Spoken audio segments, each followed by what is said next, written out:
Hi guys, welcome to a video, and in today's video we're going to be discussing the clues and theories in episode 9 of Agatha All Along, the very last episode of the series. Are you ready to walk the road with me one last time? I promise it's not a con where instead I just suck the life force out of you in order to keep myself young.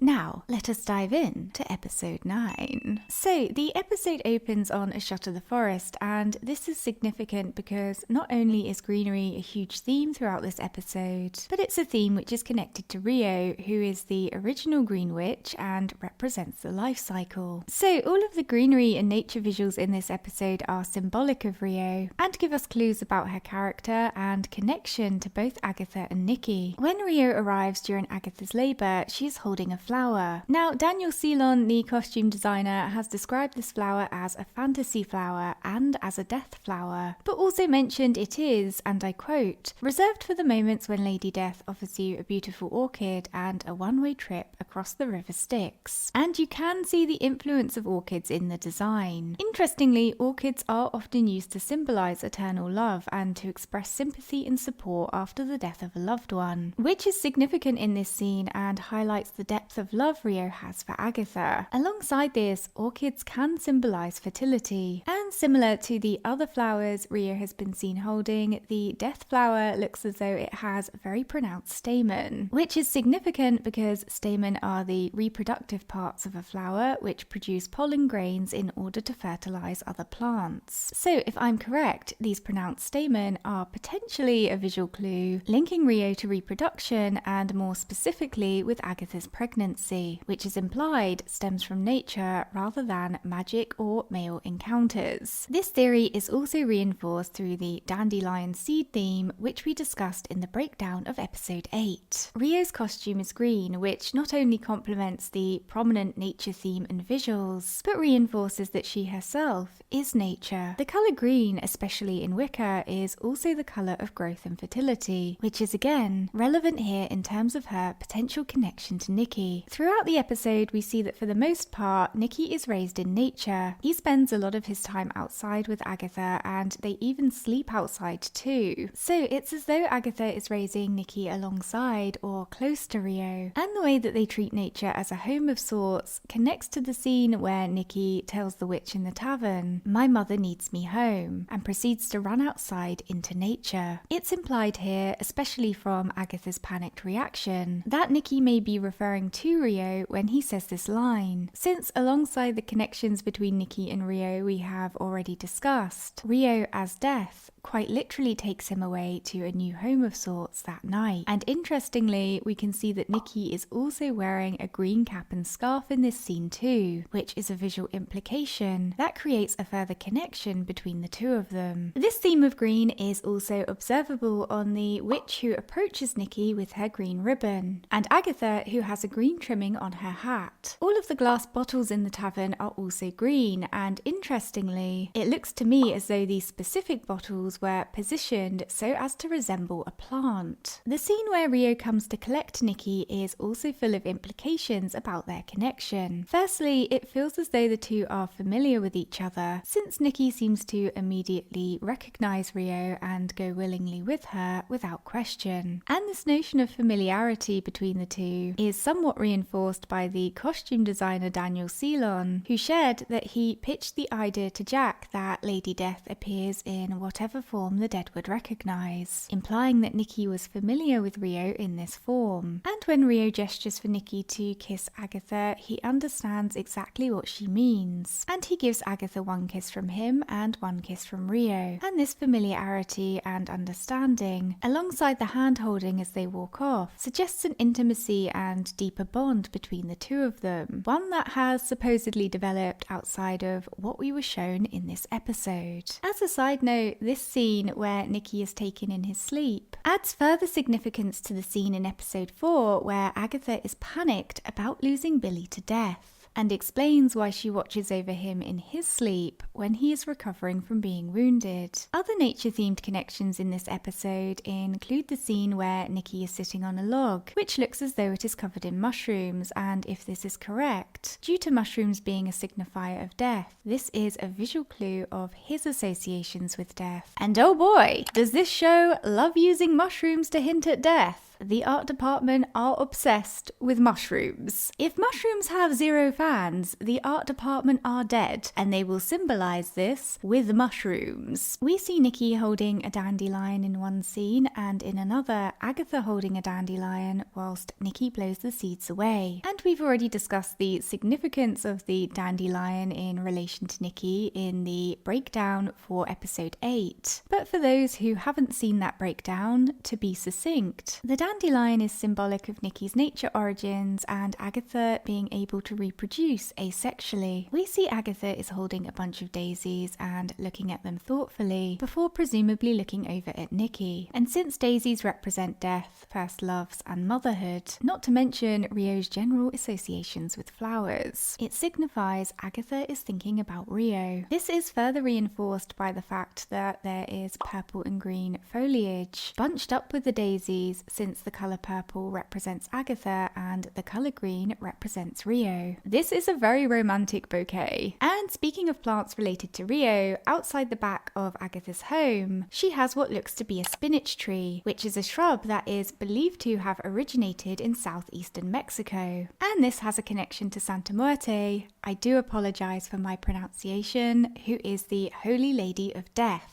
associated with healing, protection, and safe delivery to the afterlife, originating from Mexican folk Catholicism. Now, take this with a pinch of salt, but I vaguely remember reading an interview somewhere where Jack or someone from the show stated that their interpretation of Lady Death had Mexican influences. I mean, clearly the Spanish theme is there, but I think she was talking about that's what was pitched to the higher ups. However, I cannot find that quote, which is why I'm saying to take it with a pinch of salt in case I've misremembered it. If you know the quote I'm talking about, please leave it in the comments because it's driving me crazy that I can't find it. I am so sure that quote exists. Upon Nikki's grave, there's what looks to be some lavender stems, and lavender can represent peace, purity, and protection, all of which is relevant to Nikki, but there is also a belief that lavender helps guide spirits to the afterlife, which is relevant here too. Alongside this, because of the associations between lavender and lesbianism, this also symbolizes that Nikki was a result of a lesbian love affair, which again ties into the theories that Rio is his other parent. And as a side note, this moment is also where we see the hair in Agatha's locket confirmed as being Nikki's. I mean, we knew this, but still. And finally, we also get a close-up of Agatha's grave from a new angle, which allows us to identify new plants, specifically what looks to be lavender and crocus. Lavender, as discussed, is significant because of its connections to lesbianism and the lesbian love between Agatha and Rio. And of course, it creates a parallel to the lavender placed on Nikki's grave. Crocus can signify romance and love, but also rebirth, new beginnings, and a return to life, since it's one of the first flowers to bloom in spring, which ties into Agatha beginning a new chapter of her story after her death. And alongside this, in Greek mythology, the crocus is associated with the story of Crocus, a young man who was transformed into the flower by Hermes after his tragic death. This not only has a parallel to Rio transforming Agatha into flowers in episode 8, it is yet another layer of Greek mythology threaded into this show. If you want more details on the other layers of Greek mythology in this show and more details on the rest of the plants on the grave, please see my breakdown of episode 8. Another point of interest in this episode is Agatha's labour. It starts out with Agatha seemingly running away from potential harm to have her baby, and we don't have a confirmation as to what or who she was running away from. Given her history and the time period, there is likely more than a few people who would want to harm both her and the baby, but it's a plausible theory she may have been running away from Rio due to not wanting death close to the baby. And interestingly, Jack has mentioned that there was originally a line in in this scene where Agatha says to Rio, "I told you not to come," which was edited out of the final cut. And this further reinforces the theory that Agatha didn't want Rio there during labour due to her connection to death. Of course, Rio turns up anyway because Nikki is supposed to be a stillborn baby, but upon seeing her, Agatha tells Rio that if she takes him, she will hate her forever, which results in Rio bending the rules to allow Nikki to live and therefore giving Agatha some time with their son. This line about hating Rio forever highlights why Agatha was never able to reconcile with Rio after she later took Nikki away from her, and explains all the moments Agatha was spitting venom at Rio throughout the series. It's essentially a confirmation of what was already heavily insinuated about their history leading up to episode 9. We also see Agatha bite down on a lemon during labour, and lemons have a multitude of uses and have had various associations all throughout history. But most notably in relation to this scene, biting on a lemon during labour can reduce nausea and help with uterine contractions. And they are also used for protection, as it is believed that they ward off negative energies. And the protection aspect is relevant here since Agatha is running away to try and protect her baby from someone or something. When Nikki is born, Agatha says, "I spoke no spell, I spoke no incantation, you were made from scratch." And from scratch means to create something from the very beginning using materials that you currently own or can easily reach. This is Agatha stating that there was no men or magic involved in Nikki's creation, and that he is a self-made baby, which connects to the dandelion imagery that we see in both episodes 8 and 9. But here's where it gets layered. As discussed, dandelions are capable of producing viable seed without need of cross-fertilization, and the resulting progeny are basically clones of the parent plant. Jack has said that when they were casting 6-year-old Nikki, his likeness to Aubrey Plaza was kept in mind. She says, "I will say that when we were casting sometimes, we were like, does that kid look like Rio? Does that kid look like Aubrey Plaza?" And I think it's fair to say there is indeed a physical likeness between the two. And in that sense, Nikki could be considered a mini clone of Rio. So the implications that Nikki is Rio's progeny and that Rio gave Agatha the seed to create him are purposeful here. Jack has also hinted that the discussions that took place about Rio potentially being Nikki's father informed what we saw of their relationship in the show. She said, "And then the room took it in a direction that then they lived together in a cottage. And we talked at length about it to the point of, is Rio Nikki's father? We went down those paths and they were very gratifying to explore. I think there's more story there, but we were already biting off so much with the Nikki sequence that was vital to this story that it didn't feel like we could flash all the way back to Rio and Agatha before Nikki and then get into Nikki. It sort of threatened to tip the boat over, but I think all those discussions informed what you do see of their relationship." So between all of this and the visual symbolism, Jack is basically trying to tell us that Rio is the baby daddy without explicitly stating it. It's a little frustrating that there's no confirmation, but we don't know what the reasons for her vagueness are. It may be related to more than just her own personal preferences or artistic choices, so I'm trying not to judge her too harshly for it. Interestingly, alongside all of this, Agatha gives birth right next to a river, which is connected to Rio since her name, Rio Vidal, means river life in Spanish. And this is yet another clue that Rio is responsible for giving Nikki life, in both the sense that she's the other parent and the sense that she allows him to survive here. After Nikki's birth, it's implied that he is a sickly child, which reinforces the fact that there is a timer on him. When Agatha approaches the witch's protection circle in the forest, we can see the stones glow yellow. And interestingly, yellow has a connection to the air element in Wicca, but it's a colour which also symbolises deceit, which connects to Agatha's hidden motivations here. It can also symbolise sickness, which relates to Nikki's ill health, and due to its associations with the sun, it can also symbolise energy and life, which is what Agatha is after. So the yellow and purple flashes as Agatha drains the witch's power is significant in multiple ways here. It could be the colours may not purposefully hold a specific meaning, but even if they only inadvertently hold meaning, I thought it was worth mentioning anyway. There's also a blink and you'll miss it moment in this scene where one of the witches in the circle conjures up some mushrooms on the log. And since mushrooms are a signifier of death, this is a visual indicator that Agatha is about to bring death to these witches, as well as all of the further connections to Nikki as a child of death. I told you, the mushroom obsession is strong. It's also interesting that after Agatha has drained the witches, Nikki settles down and Agatha responds with, "Oh, you like that," which implies Nikki was soothed by these deaths. And there are several interpretations of this, especially since he is a child of death in more ways than one. But a particularly plausible theory is that death is distracted by the bodies Agatha leaves behind, which takes the attention away from Nikki and in turn eases his sickness for a period. In other words, these deaths slow down the timer hanging over him. This theory is reinforced by the fact that the day Nikki stops helping Agatha to lure witches to their deaths is the day he dies. Interestingly, in terms of Agatha's motivations in killing other witches and her villainous origins, we can see Agatha gives birth to Nikki in the year 1750, which is 57 years after she was put on trial by her coven in Salem. So it's also possible that the root of her murderous and covenless ways stems from this traumatic experience she had in 1693, which offers another theory as to why she persistently kills witches alongside her general hunger for power in episode 9. It's a preemptive strike in order to protect herself. This theory is reinforced by Agatha explaining to Nikki that they kill witches in order to survive, and her framing it as an us or them situation gives us an insight into her mentality. It's frustrating because we don't know much about Agatha as a person or the extent of the trauma she has from her upbringing. A lot of that is left as guesswork for the audience, and since her background was never properly explored in the series, it obscures her characterization and motivation somewhat, and we have to fill in the gaps with our own theories based on what we are given in the show.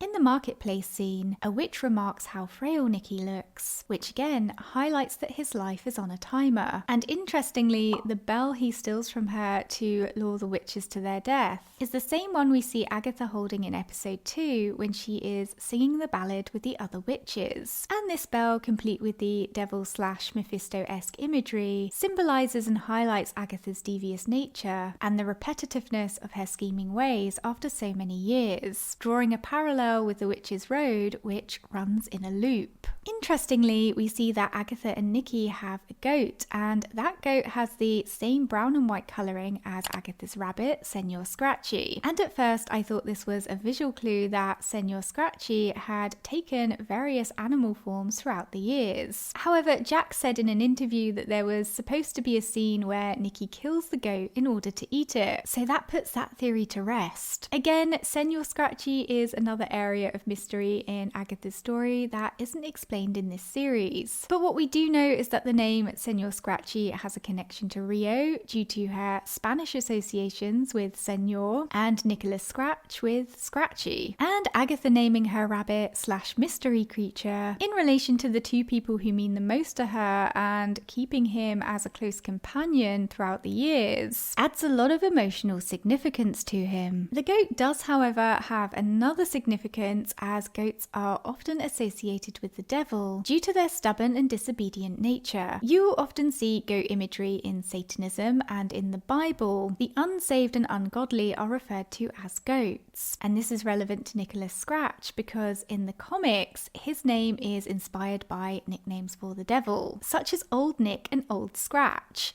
So the goat is a cool nod to the origins of his name, as well as reflective of the fact that Agatha is a disobedient figure, and of course, the goat represents the associations between witchcraft and the devil. Another point of interest in episode 9 is the scene where Nikki tells Agatha to use her purple, with purple being his name for her magic, because Agatha also refers to her magic as her purple in episode 1, which reflects how she still carries little pieces of Nikki with her. Agatha also tells Nikki she cannot heal, protect, or divine when she being Rio, will return for him, which I interpreted as highlighting her need for a coven. And if we compare Nikki to Billy, who is a type of second son to Agatha, who has healed, protected, and benefited from divination in Agatha's coven for the road, this reinforces that point even further. One of the biggest reveals in this episode is that the Witch's Road is in fact a myth, and it was was conceived through Agatha creating a ballad out of walking a road in nature with Nikki, which was then later on used to con witches so that she could take their power. And Billy, believing the myth to be true, manifested it into a reality, which Agatha was aware of from the beginning. This reveal explains so